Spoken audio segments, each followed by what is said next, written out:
So I'm starting a revision sheet which I've taken notes in my class.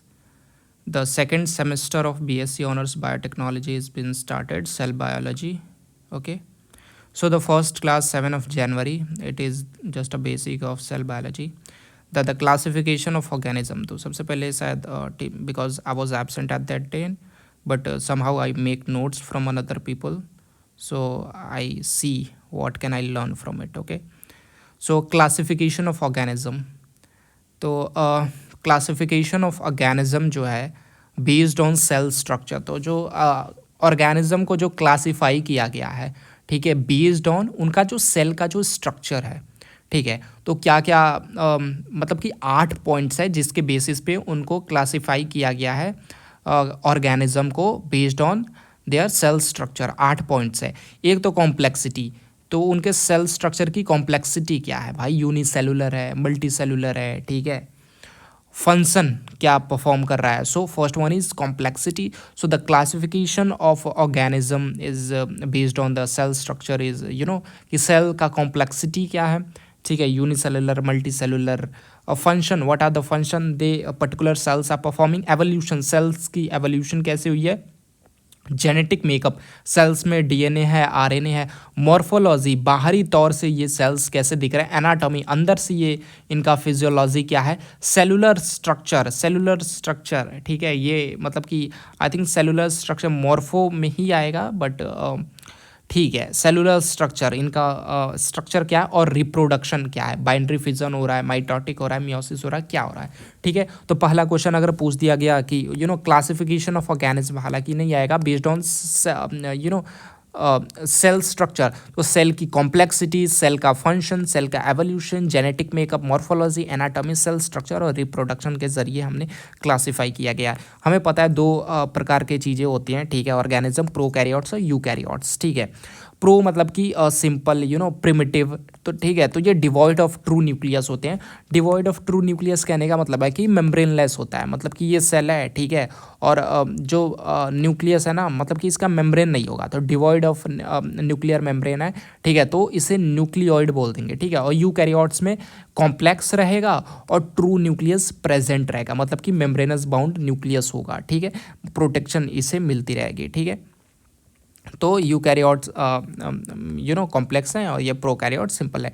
Difference अगर आए exam में तो भाई ऐसे ही लिखना है। इसके फ़ायदे की ये होंगे कि ऐसे तुम डायग्राम बना दोगे फर्स्ट ऑफ ऑल कि प्रोफेसर ने ऐसा ही डायग्राम बनाया है, ठीक है, तो प्रोफेसर को भाई मान ले एक्स्ट्रा नहीं आता है, ठीक है, मतलब कि एक्स्ट्रा मतलब कि वो एक्यूरेट नहीं, वो गलत ही पढ़ा है या कुछ भी पढ़ा है, ठीक है, लेकिन उसने ये पढ़ा है, ठीक है, अगर तुम सही लिख देते हो, ठीक है, तो वो नंबर काट लेगा बिकॉज उसके नॉलेज में वो चीज़ें हैं ही नहीं, ठीक है। So you should make this diagram, ठीक है। और इसका एक और फ़ायदा, ये तो एक जगह ज़्यादा घेरेगा, ठीक है, और इट्स लुकिंग मोर अपीलिंग, ठीक है। सो अब ये रहा प्रोकैरियोट्स, ये रहा यूकैरियोट्स, ठीक है, हम इसमें और भी जोड़ सकते हैं बट लेट्स सी। तो सबसे पहले जो प्रोकैरियोट्स होते हैं इनका जो साइज़ होता है ये छोटा होता है, यूकैरियोट्स का साइज़ जो होता है वो बड़ा होता है, ठीक है। प्रोकैरियोट्स का जो साइज़ है छोटा है, मतलब कि 1 से 10 माइक्रोमीटर है, और जो यूकैरियोट्स है इनका साइज़ 10 से 100 माइक्रोमीटर है। तो याद करने का तरीका पता चल गया कि हम 1 से 10 स्टार्ट करेंगे, जिसको हम प्रोकैरियोट्स को बोल देंगे कि ये प्रोकैरियोट्स का साइज़ है 1 से 10 माइक्रोमीटर, और हम यूकैरियोट से वही 10 से स्टार्ट करके 100 कर देंगे, एक जीरो और ऐड कर देंगे, तो हम ऐसे याद कर लेंगे, एग्जाम में आराम से लिख सकते हैं, ठीक है। तो एक तो साइज़ इनका बड़ा हो गया, इनका, ठीक है, डेटा देंगे तो अच्छा जाएगा, ठीक है। प्रोकैरियोट्स में जो सेल वॉल होता है, फॉर एग्जांपल बैक्टीरिया, तो इनका जो सेल वॉल पेप्टिडोग्लाइकन का होता है, और जो यूकैरियोट्स में सेल वॉल होता है ये मतलब कि सेलुलोज या फिर काइटिन, फंगाई में काइटिन का होता है, काइटिनिशियस या सेलुलोजिक सेल वॉल होता है, ठीक है। दूसरा, तीसरा ये है कि राइबोसोम प्रोकैरियोट्स का स्मॉल होता है, 70s होता है, और यूकैरियोट्स का जो राइबोसोम होता है, ठीक है, ये बड़ा होता है, लार्ज राइबोसोम 80s, लेकिन इसमें 70s भी होता है। ये भी एक जगह साइड में लिख देना सो दैट एक अच्छा प्रिपेयर में इंप्रेशन बने, ठीक है। यूनिसेलुलर होते हैं प्रोकैरियोट्स, और जो यूकैरियोट्स है ये यूनिसेलुलर भी हो सकते हैं, मल्टी सेलुलर भी हो सकते हैं, ठीक है। अच्छा, प्रोकैरियोट्स में मेम्ब्रेन बाउंड ऑर्गेनल नहीं होता, ऑर्गेनल होता है, ठीक है, लेकिन मेम्ब्रेन बाउंड ऑर्गेनल नहीं होता है, ठीक है। ट्रू ऑर्गेनल नहीं होता है। ट्रू ऑर्गेनल मतलब कि प्रिमिटिव वाला ऑर्गेनल होता है, जैसे कि राइबोसोम वगैरह, ठीक है। वही यूकैरियोट्स में बात करें तो मेम्ब्रेन बाउंड ऑर्गेनल होता है, ठीक है, जिसकी वजह से कंपार्टमेंटलाइजेशन, ठीक है, जिसकी वजह से COMPART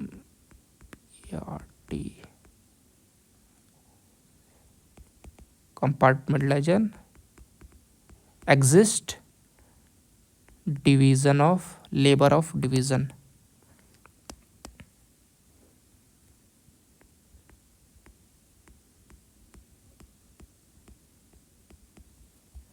ठीक है। तो इसमें जो होता है मेम्ब्रेन बाउंड ऑर्गेनल नहीं होता है प्रोकैरियोट्स में, ठीक है, और ट्रू ऑर्गेनल भी नहीं होता, प्रिमिटिव वाले ऑर्गेनल होते हैं, ठीक है। और इसमें क्या होता है यूकैरियोट्स में मेम्ब्रेन बाउंड ऑर्गेनल तो होते ही हैं ताकि प्रोटेक्शन ऐड कर सके, और मेम्ब्रेन बाउंड ऑर्गेनल होने का फ़ायदा ये होता है कि इसमें कंपार्टमेंटलाइजेशन हो जाता है, ठीक है, जिसकी वजह से डिवीजन ऑफ लेबर होता है, ठीक है। और बीच में हम डायग्राम बना देंगे कि ये चीज़ें दोनों में होता है। फॉर एग्जाम्पल DNA दोनों में होगा, ठीक है, RNA भी दोनों में हो सकता है, राइबोसोम भी दोनों में होगा, बस इसमें ATS, इसमें 70S, इसमें 70S भी होगा, सेल मेम्ब्रेन भी दोनों में होगा, और साइटोप्लाज्म भी दोनों में होगा, ठीक है। तो ये कॉमनैलिटी हो गया बोथ में कॉमन, ठीक है। उसके बाद टीचर ने लिखवाया कि प्रोकैरियोटिक में लैक ट्रू न्यूक्लियस, ठीक है। तो लैक ट्रू न्यूक्लियस और लैक ट्रू ऑर्गेनल्स, ठीक है, मतलब कि जो जेनेटिक मटेरियल है ये इनक्लोज्ड नहीं होता है किसी न्यूक्लियर मेम्ब्रेन से, इसीलिए हम न्यूक्लियोइड बोल देते हैं, इन डिवॉइड, ठीक है।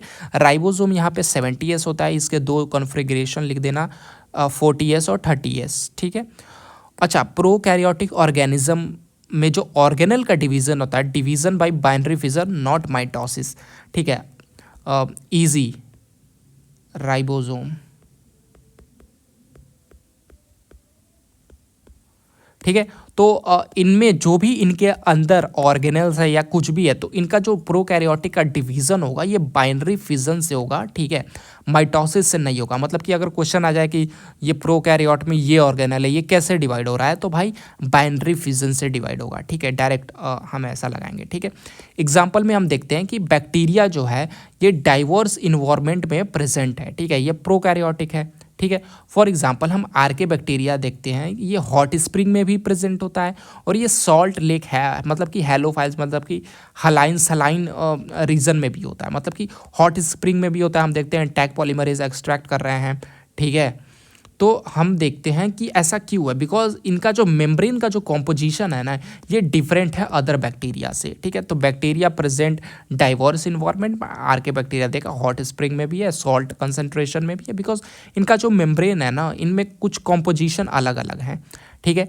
उसके बाद हम देखते हैं जो माइक्रोब्स हैं ये बेनिफिशियल भी होते हैं और पैथोजेनिक भी होते हैं। बेनिफिशियल में हम देखते हैं कि लैक्टोबैसिलस होता है, गट माइक्रोबियल चेकअप में काम करता है और B12 के लिए इंपॉर्टेंट होता है। और पैथोजेनिक में हमने ई कोलाई, ठीक है, या फिर many other bacterias like Streptococcus pneumonia and all, ठीक है। So this is what. तो आई डोंट थिंक यहाँ से कोई क्वेश्चन बन रहा है, ये वाला में भी आ जाए, ठीक है। ये इंपॉर्टेंट है, यहाँ से शुरू हो रहा है, ठीक है। सबसे पहले UFM नोट्स बनाओ, ठीक है, कंसाइज नोट्स की मतलब कि 2 पेज में तुम्हारा पूरा सेमेस्टर का नोट्स निकल जाए, इतना कंसाइज मेन कॉन्सेप्ट हो, जैसे कि सेल कॉन्सेप्ट आएगा एग्जाम में, ठीक है, it is important. Cell concept में देखो, पहला हम पढ़ते हैं 2 फेज कॉन्सेप्ट। तो सबसे पहले 2 फेज सेल कॉन्सेप्ट में 3 चीज़ें हैं, ठीक है। तो सबसे पहले सेल कॉन्सेप्ट में अगर नोट्स आ गया, right notes on sale concept, तो सबसे पहले हम 2 फेज कॉन्सेप्ट लिखेंगे, फिर 3 फेज सिस्टम 2 फेज कॉन्सेप्ट लिखेंगे, ठीक है, फिर 3 फेज सिस्टम या फिर 3 फेज कॉन्सेप्ट लिखेंगे, फिर कैटेगरी ऑफ सेल कंपोनेंट्स लिखेंगे, ठीक है, कि प्रोटोप्लाज्मिक, एलोप्लाज्मिक और ergastic. So these are the category of cell components. Cell के अंदर जो कंपोनेंट्स हैं उनकी 3 कैटेगरी हैं। फिर सेलुलर ऑर्गेनाइजेशन, ठीक है, ये हम सेल कॉन्सेप्ट में पढ़ेंगे। तो 2 फेज कॉन्सेप्ट के अकॉर्डिंग देखो क्या है, 2 फेज मतलब कि कोई 2 ही चीज़ है, तो मेन चीज़ें क्या है, न्यूक्लियस है और साइटोप्लाज्म। तो 2 फेज कॉन्सेप्ट के अकॉर्डिंग पहला ये है कि कंसिस्ट करता है ये न्यूक्लियस और साइटोप्लाज्म, मतलब कि एक प्रोटोप्लाज्म है और एक बाउंड्री है, ठीक है। दूसरा ये है कि integrated whole, part has been concised मतलब कि न्यूक्लियोलाई होगा, ठीक है, माइटोकॉन्ड्रिया हो गया, गोल्गी कॉम्प्लेक्स हो गया, पैराप्लाज्म हो गया। ये एक न्यूज़ आता है। पैराप्लाज्म मतलब कि जो भी प्लाज्मिक चीज़ें है ना वैक्यूलर टाइप की, जैसे इंडोप्लाज्मिक रेटिकुलम, वॉक्यूल, ये सभी पैराप्लाज्म में आ जाएंगे, ठीक है। तो ये सभी जो है वेरियस ऑर्गेनल जो है प्रेजेंटेड है, ठीक है। These are boundary and these are protoplasm, ठीक है। तो ये अर्ली कॉन्सेप्ट है। इसमें एग्जाम में याद रखना कि सेल कॉन्सेप्ट में 2 फेज कॉन्सेप्ट में सबसे पहले लिखना, first consist nucleus and cytoplasm which is protoplasm, दूसरा integrated whole part has been concise, for example various organelle present है, माइटोकॉन्ड्रिया, न्यूक्लियोलाई, गोल्गी कॉम्प्लेक्स और पैराप्लाज्म मतलब कि ईआर और वैक्यूल, ठीक है। और इसमें सेल अपीयर्ड हेट्रोजीनस सिस्टम, तो मतलब कि according to 2 phase concept cell heterogeneous system की तरह यहाँ पे अपीयर करता है, ठीक है। 3 फेज सिस्टम की बात करते हैं तो दिस इज ऑल, ठीक है। अब हम बात करते हैं 3 फेज सिस्टम की, ठीक है। यहाँ से क्वेश्चन बनना स्टार्ट होगा, ठीक है। 3 फेज सिस्टम, जब इलेक्ट्रॉन माइक्रोस्कोपी की डिस्कवरी हो गई, ठीक है, तो change the concept 3 phase system आया, ठीक है। 3 फेज सिस्टम में क्या है, सबसे पहले हम 3 ऐसे लाइन खींचेंगे और 3 चीज़ों के बारे में बताएंगे। सबसे पहले 3 फेज सिस्टम में मेम्ब्रेन है। 3 फेज सिस्टम को हम MMG से याद कर लेंगे, MMG, ठीक है। Membrane, microtubule and fibres and granules, ठीक है। तो मतलब कि 3 फेज सिस्टम में सेल्स को आई थिंक 3 फेजेस में डिवाइड कर दिया, ठीक है। मेम्ब्रेन आउटर वाला, माइक्रोट्यूब्यूल्स एंड फाइबर्स और ग्रेन्यूल्स, ठीक है।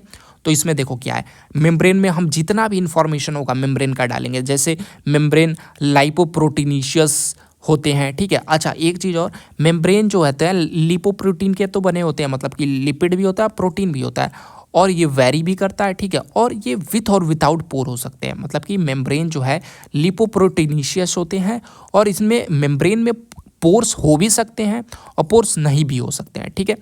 पॉलीमॉर्फिक इन नेचर, ठीक है। मेम्ब्रेन जो होता है इनका जो नेचर होता है पॉलीमॉर्फिक होता है, एक पर्टिकुलर इनका शेप नहीं होता है। मेम्ब्रेन की जो थिकनेस है ये 75 एंगस्ट्रॉम की थिकनेस होती है, ठीक है। तो सबसे पहले मेम्ब्रेन क्या है, 3 फेज सिस्टम में हम देखते हैं कि आफ्टर डिस्कवरी ऑफ माइक्रोस्कोप, ऐसे हम 3 लाइन खींचेंगे, membrane, MMG, microtubule and fibres and granules, ठीक है। मेम्ब्रेन में हम लिखेंगे लाइपोप्रोटीनिशियस नेचर विथ और विदाउट प्रोटीन, दूसरा पॉलीमॉर्फिक इन नेचर, थिकनेस लिखेंगे 75 angstrom thick which consist of lipid and protein, ठीक है।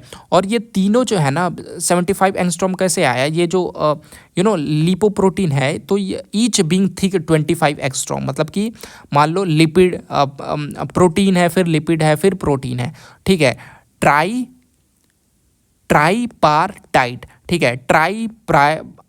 तो हम लिखेंगे मेम्ब्रेन इज ट्राईपारटाइट स्ट्रक्चर, ठीक है। जो मेम्ब्रेन है, बायोलॉजिकल मेम्ब्रेन है, ये टाइट स्ट्रक्चर है। क्यों है, बिकॉज इसमें 25% प्रोटीन है, 25% लिपिड है और 25% हमारा फिर से प्रोटीन है। तो ये इसका जो थिकनेस है 75 एंगस्ट्रॉम आ गया, ठीक है। और 75 एंगस्ट्रॉम क्यों आया, बिकॉज ये टाइट स्ट्रक्चर है, ठीक है। तो हम अभी तक हम इसमें 3 पॉइंट डाल चुके हैं कि लिपोप्रोटीनिशियस विथ और विदाउट पोर भी हो सकता है, 1 पॉइंट पॉलीमॉर्फिक नेचर होता है, 75 एंगस्ट्रॉम थिकनेस होता है जो कि कंसिस्ट होता है लिपिड एंड प्रोटीन का, और हर एक लिपिड प्रोटीन 25 एंगस्ट्रॉम का होता है जिसमें टाइट स्ट्रक्चर होता है, ठीक है। उसके बाद हम देखते हैं कि सेमी परमिएबल होता है ये, मतलब कि कंट्रोल्ड एक्सोसाइटोसिस और कंट्रोल इंडोसाइटोसिस होगा, ठीक है। तो हमें चौथा पॉइंट मिल गया। मेम्ब्रेन में क्या लिखना है कि सेमी परमिएबल होता है मेम्ब्रेन, मतलब कि सेमी परमिएबल कहने का मतलब ये है कि कंट्रोल एक्सोसाइटोसिस भी होगा, कंट्रोल इंडोसाइटोसिस भी होगा, ठीक है। उसके बाद हम देखते हैं due to universal in structure, मतलब कि ये जो मेम्ब्रेन है ये यूनिवर्सल है, ठीक है, सब में पाया जाता है। The membrane called as unit membrane. तो क्वेश्चन आएगा कि इस मेम्ब्रेन को यूनिट मेम्ब्रेन क्यों बोलते हैं, कि बिकॉज ये इनका जो नेचर है ये यूनिवर्सल है, इसीलिए इन्हें यूनिट मेम्ब्रेन बोलते हैं। And unit membrane hypothesis scheme, ठीक है। तो ये भी क्वेश्चन आएगा कि why unit membrane hypothesis scheme, ठीक है। तो हम बोलेंगे due to the universal structure of this membrane called unit membrane, ठीक है। तो due to universal structure of the membrane, ठीक है, it is called unit membrane and the unit membrane hypothesis come, ठीक है। उसके बाद हम देखेंगे कि on the basis of high resolution studies unit membrane को 2 ग्रुप पे डिवाइड किया गया है। क्वेश्चन आएगा कि on the basis of high resolution unit membrane को कितने ग्रुप में डिवाइड किया गया है, ठीक है। तो ऑन द बेसिस ये हम 3 फेज सिस्टम पढ़ रहे हैं, ठीक है। 3 फेज सिस्टम में हम अभी मेम्ब्रेन पे हैं, ठीक है। तो on the basis of high resolution, ठीक है, हाई रेजोल्यूशन के बेसिस पे जो यूनिट मेम्ब्रेन को है 2 सिस्टम में हमने डिवाइड किया है। ऊपर का रिवाइज करते हैं, लिपोप्रोटीनिशियस विथ और विदाउट पोर हो सकता है, पॉलीमॉर्फिक इन नेचर होता है, थिकनेस 75 एंगस्ट्रॉम का होता है, ठीक है, और ट्राईपार्टाइट लेयर है, 25 25 25 75 हो गया। सेमी परमिएबल है, मतलब कि कंट्रोल एक्सोसाइटोसिस इंडोसाइटोसिस हो रहा है, ठीक है। यूनिवर्सल है, इसीलिए इसे यूनिट मेम्ब्रेन बोल रहे हैं और यूनिट मेम्ब्रेन हाइपोथेसिस आया, ठीक है। On the basis of high resolution studies, ठीक है, यूनिट मेम्ब्रेन को हमने 2 ग्रुप में डिवाइड किया है। पहला जो ग्रुप है, ठीक है, ये एसिमेट्रिकल स्ट्रक्चर है और दूसरा जो है ये इंक्लूड करता है सिमेट्रिकल स्ट्रक्चर को, ठीक है। तो हम एग्जाम में लिखेंगे, क्वेश्चन आएगा कि on the basis of high resolution studies unit membrane को कितने ग्रुप में डिवाइड किया गया है। तो हम लिखेंगे कि on the basis of high resolution studies unit membrane को 2 ग्रुप में डिवाइड किया गया है, एक तो सिमेट्रिकल स्ट्रक्चर, एक एसिमेट्रिकल स्ट्रक्चर। यहाँ से हमें याद करना है एग्जाम्पल्स, ठीक है। देखो सिमेट्री, ठीक है, जहाँ पे भी सिमेट्री आ रहा है वो हम देखेंगे, ठीक है। तो इसमें देखो क्या आएगा, सिमेट्रिकल में आएगा, ये सबसे इंपॉर्टेंट है सिमेट्रिकल में, ठीक है। सिमेट्रिकल में आएगा प्लाज्मा मेम्ब्रेन, ठीक है, और vacuolar membrane having thickness 90 to 100 angstrom, ठीक है। तो सिमेट्रिकल में क्या आएगा, सिमेट्रिकल में आएगा तो हम on the basis of high resolution, ठीक है, on the basis of high resolution हम यूनिट मेम्ब्रेन को 2 ग्रुप में डिवाइड करते हैं, सिमेट्रिकल और एसिमेट्रिकल। सिमेट्रिकल में हमारा प्लाज्मा मेम्ब्रेन आ जाएगा, ठीक है, और वैक्यूल का मेम्ब्रेन आ जाएगा, ठीक है। तो मेम्ब्रेन, यूनिट मेम्ब्रेन को 2 ग्रुप में डिवाइड किया गया, सिमेट्रिकल एसिमेट्रिकल। सिमेट्रिकल में प्लाज्मा मेम्ब्रेन आ जाएगा और वैक्यूल सबके मेम्ब्रेन आ जाएंगे। इनका जो थिकनेस है 90 से 100 एंगस्ट्रॉम है, ठीक है। और ठीक है, मतलब सिमेट्रिकल कहने का मतलब क्या है कि प्रोटीन और लिपिड जो है ये सिमेट्री में लगे हुए हैं, मतलब या इसका ये है कि जो इनर एसिमेट्रिकल हैं, ये सॉरी एसिमेट्रिकल है, ठीक है। तो प्लाज्मा मेम्ब्रेन हमें पता है यार कि जो प्लाज्मा मेम्ब्रेन है अभी हमने पढ़ा पॉलीमॉर्फिक इन नेचर है, तो हम यहाँ से आंसर निकाल लेंगे कि प्लाज्मा मेम्ब्रेन पॉलीमॉर्फिक है तो एसिमेट्रिकल में आ जाएगा, ठीक है। जो हाई रेजोल्यूशन पे 2 ग्रुप में डिवाइड किए थे, और वॉक्यूल भी कुछ ना कुछ ऐसे ही होता है, ठीक है। तो ये भी एसिमेट्रिकल में आ जाएगा, ऐसे हम याद कर लेंगे और हम वहाँ पे लिखेंगे एग्जाम में कि एसिमेट्रिकल से मतलब क्या है, ठीक है। उसके बाद हम एसिमेट्रिकल है मतलब कि कुछ ना कुछ लोचा है, तो जो इनर प्रोटीन मेम्ब्रेन है ये थिकर है, ठीक है, आउटर प्रोटीन मेम्बर से, आउटर प्रोटीन मेम्ब्रेन से, ठीक है। तो यहाँ पे हम एक डायग्राम बना देते हैं कि जो इनर प्रोटीन मेम्ब्रेन है ये थिक है, ठीक है, और ये आउटर प्रोटीन मेम्ब्रेन है, ठीक है। ये जो है मान लो आउटर प्रोटीन है, ये इनर। तो हम एग्जाम में डायग्राम भी बना के आएंगे, ठीक है, ऐसा डायग्राम बना देंगे कि इनर जो प्रोटीन मेम्ब्रेन है, ठीक है, जो इनर प्रोटीन है मेम्ब्रेन में, जो इनर प्रोटीन है वो थिक है और जो आउटर प्रोटीन मेम्ब्रेन है ये थिन है, ठीक है। और ये किस में है, तो ऐसा अगर क्वेश्चन आ जाएगा किस ऑर्गेनल्स में जो इनर प्रोटीन है, किस ऑर्गेनल में जो इनर प्रोटीन है वो थिक है और आउटर जो प्रोटीन है वो थिन है, तो प्लाज्मा मेम्ब्रेन में, ठीक है, और वैक्यूल वाले मेम्ब्रेन में हमारा जो आउटर मेम्ब्रेन है वो थिन है और इनर मोटा है हमारा। अच्छा, आउटर थिन है तो भाई पैसेज वैसेज में पोर और लगे रहते हैं तो उसके लिए आसानी होगा, ठीक है। दूसरा, on the basis of high resolution studies of unit membrane, दूसरा जो ग्रुप आता है G2, जो ग्रुप 2 आता है, ठीक है, ये सिमेट्रिकल स्ट्रक्चर वाले ग्रुप आते हैं, ठीक है। ये कौन से स्ट्रक्चर आते हैं, ये जो ग्रुप है इनका सिमेट्रिकल स्ट्रक्चर होता है, मतलब कि बोथ प्रोटीन लेयर जो हैं सेम थिकनेस के हैं, ठीक है, मतलब कि प्रोटीन ए, ठीक है, और प्रोटीन बी, ठीक है, ये सेम, इनका थिकनेस सेम है, ठीक है। तो यहाँ से क्वेश्चन आ सकता है, ठीक है। तो पहला चीज अंदर का देखो, बाहर का कभी भी प्रोटीन, ऐसा कभी केस नहीं है कि बाहर का प्रोटीन मोटा हो, अंदर का प्रोटीन मोटा है, ये एसिमेट्रिकल में आ गया, ठीक है। अंदर का और बाहर का प्रोटीन दोनों बराबर है, तो ये किस चीज़ में आ गया, अंदर बाहर का प्रोटीन दोनों बराबर है, तो ये एसिमेट्रिकल में आ गया, ये सिमेट्रिकल में आ गया, ठीक है, मतलब कि ये कंसाइज्ड है, ये पॉलीमॉर्फिक भी है तो एसिमेट्रिकल बोल दिए, ये पॉलीमॉर्फिक है, POLYMORPHIC, पॉलीमॉर्फिक से हम आइडिया ले सकते हैं। ठीक है, तो इनका जो मेम्ब्रेन है, because organelle membrane bound organelle है तो इनके भी ऊपर एक मेम्ब्रेन लगा हुआ है, तो ये स्ट्रक्चर वाली मेम्ब्रेन है। ठीक है, तो इन दोनों को छोड़ के अगर तुम ये याद कर ले तो ओनली रिमेंबर दिस, ठीक है, तो ये याद नहीं करो, लेकिन तुम्हें पता है ना कि मेम्ब्रेन बाउंड कौन कौन होते हैं, तो ऐसा एग्जाम्पल दे दो। ठीक है, तो तुम ये याद कर लोगे तो ये अपने आप ही हो जाएगा। इस चीज़ को डायग्राम बना के आना एग्जाम में। ठीक है, एग्जाम में डायग्राम बना के आना। ठीक है, तो सिमेट्रिकल में बोथ जो प्रोटीन के लेयर हैं ये दोनों बराबर है, यहाँ पे लिपिड की लेयर की बात नहीं हो रही, ये चीज़ ध्यान रखना। तो गोल्गी, ठीक है, गोल्गी में भी होता है, ठीक है, माइटो में भी होता है, न्यूक्लियर मेम्ब्रेन, इस चीज़ को ध्यान रखो कि देखो प्लाज्मा मेम्ब्रेन और वॉक्यूल के मेम्ब्रेन को छोड़ के गोल्गी अपार्टस का मेम्ब्रेन, ठीक है, माइट्रोकॉन्ड्रिया का मेम्ब्रेन, ठीक है, एंडोप्लाज्मिक रेटिकुलम का मेम्ब्रेन, लाइसोसोम का मेम्ब्रेन, ठीक है, यहाँ पे वॉक्यूल था तो लाइसोसोम पे भी ध्यान देना, लाइसोसोम को वॉक्यूल में डाल के एसिमेट्रिकल में नहीं डाल देना।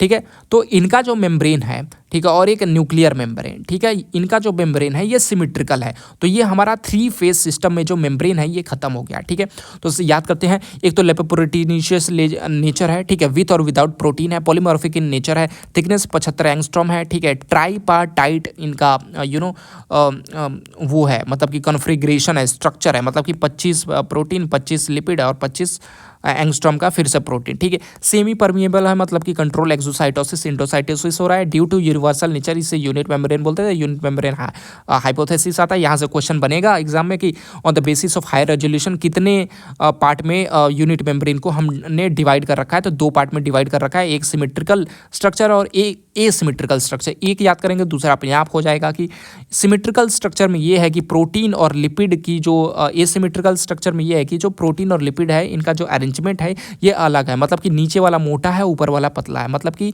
जो ऊपर वाला प्रोटीन मेम्ब्रेन है वो थिकर है, ऊपर इनर प्रोटीन मेम्ब्रेन जो है वो थिकर है और आउटर प्रोटीन मेम्ब्रेन जो है वो थिन है। ठीक है, इसमें हम प्लाज्मा मेम्ब्रेन देखेंगे और हम वॉक्यूल के मेम्ब्रेन देखेंगे, और उसके बाद हम देखेंगे सिमेट्रिकल स्ट्रक्चर, देखेंगे कि भाई ये तो ज़्यादा था सिमेट्री शो करता है, वो तो पॉलीमॉर्फिक था। ठीक है, तो जितना अब याद आएगा, बिकॉज मेम्ब्रेन बाउंड में आप जितने भी आएंगे, आएंगे, गोल्गी का मेम्ब्रेन, माइटोकॉन्ड्रिया का मेम्ब्रेन, न्यूक्लियर मेम्ब्रेन, ठीक है, एंडोप्लाज्मिक का मेम्ब्रेन, ठीक है, लाइसोसोमल मेम्ब्रेन, इनका जो है सिमेट्रिकल स्ट्रक्चर में आएगा, मतलब कि ऊपर का और अंदर का प्रोटीन का जो थिकनेस है वो बराबर है। ठीक है, दूसरा हम 3 phase system concept of cell 3 phase system cell concept में हम माइक्रोट्यूब्यूल्स एंड फाइबर्स की बात करेंगे। ठीक है, तो MMG, ठीक है, MMG,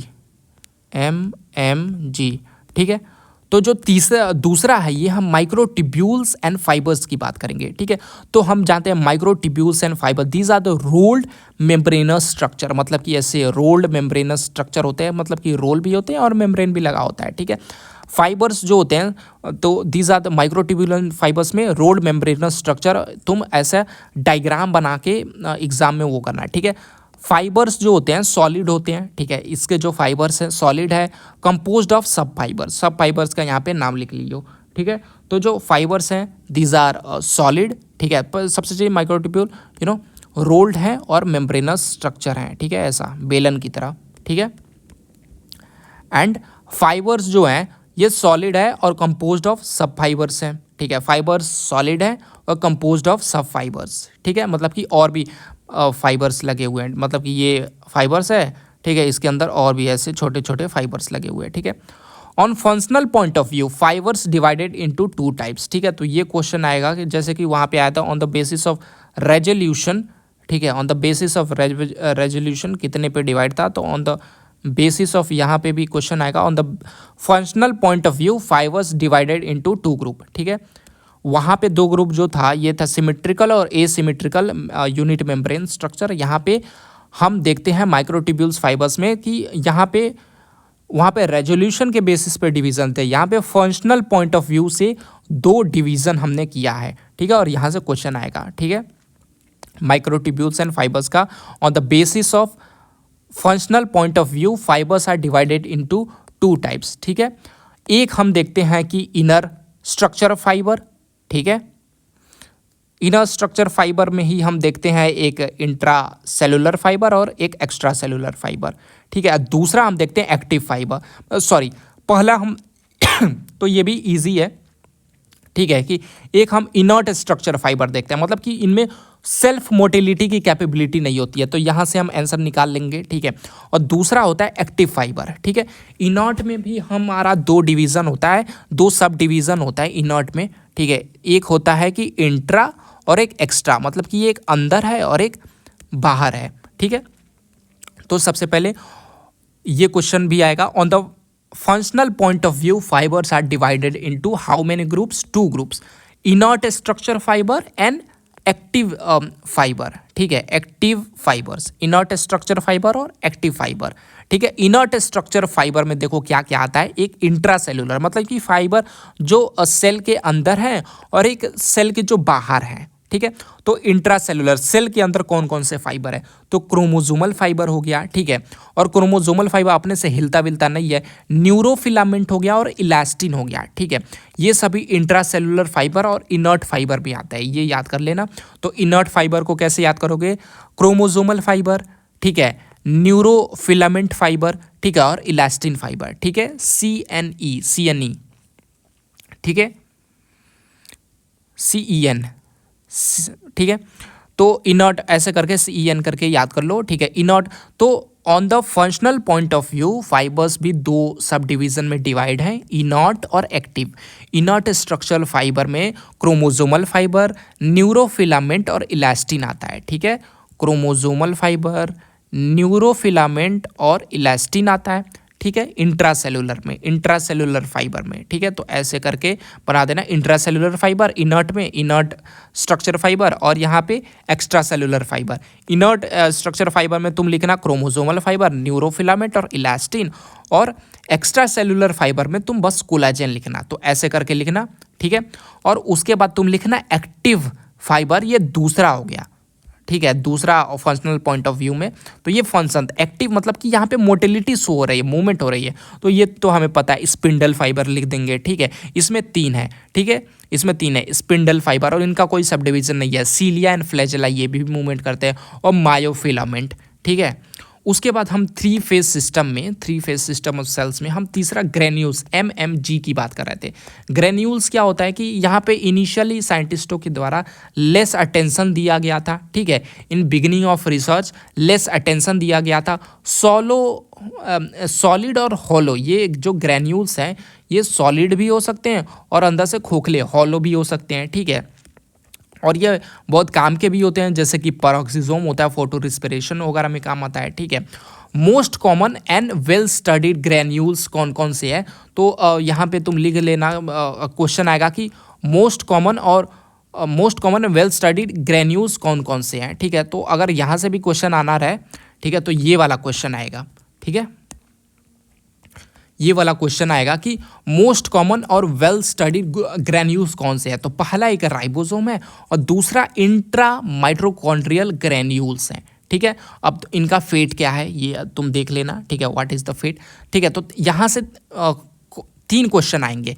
पहला क्वेश्चन तो ये मेम्ब्रेन में बहुत सारा ये अच्छे क्वेश्चन है, लेकिन यहाँ से क्वेश्चन आएगा कि on the basis of high resolution unit membrane को दो चीज़ों में डिवाइड किया गया है। तो हम लिखेंगे सिमेट्रिकल स्ट्रक्चर और एसिमेट्रिकल में हमारा वही प्लाज्मा मेम्ब्रेन और वॉक्यूल का मेम्ब्रेन, और एसिमेट्रिकल में जितना बचा मतलब कि माइटोकॉन्ड्रियल मेम्ब्रेन, गोल्गी का membrane, nuclear membrane, nucleoplasmic lysosomal, ठीक है, ये सब देखेंगे। और इसमें डायग्राम बना देंगे, प्रोटीन बराबर है, इसमें प्रोटीन नीचे का मोटा ऊपर का छोटा, ठीक है। उसके बाद on the functional point of view fibres दो में डिवाइड किए गए हैं, ठीक है, इनर्ट फाइबर और एक्टिव फाइबर, ठीक है। इनर्ट फाइबर में इंट्रासेलुलर, एक्स्ट्रासेलुलर, इंट्रासेलुलर में क्रोमोसोमल फाइबर, न्यूरोफिलामेंट और इलास्टिन, और एक्स्ट्रासेलुलर फाइबर में कोलाजन। और एक्टिव फाइबर्स की बात करें तो spindle fibre, cilia and flagella और मायोफिलामेंट्स, ठीक है। ग्रेन्यूल्स की बात करें कम तवज्जो दिया गया था, लेकिन क्वेश्चन आएगा मोस्ट कॉमन, ये वाला क्वेश्चन आएगा कि मोस्ट कॉमन और वेल स्टडी ग्रेन्यूल्स कौन से हैं, तो एक राइबोसोम है, ठीक है, और एक इंट्रा माइटोकॉन्ड्रियल ग्रेन्यूल्स हैं, ठीक है। उसके बाद हम category of cell components and all देखते हैं।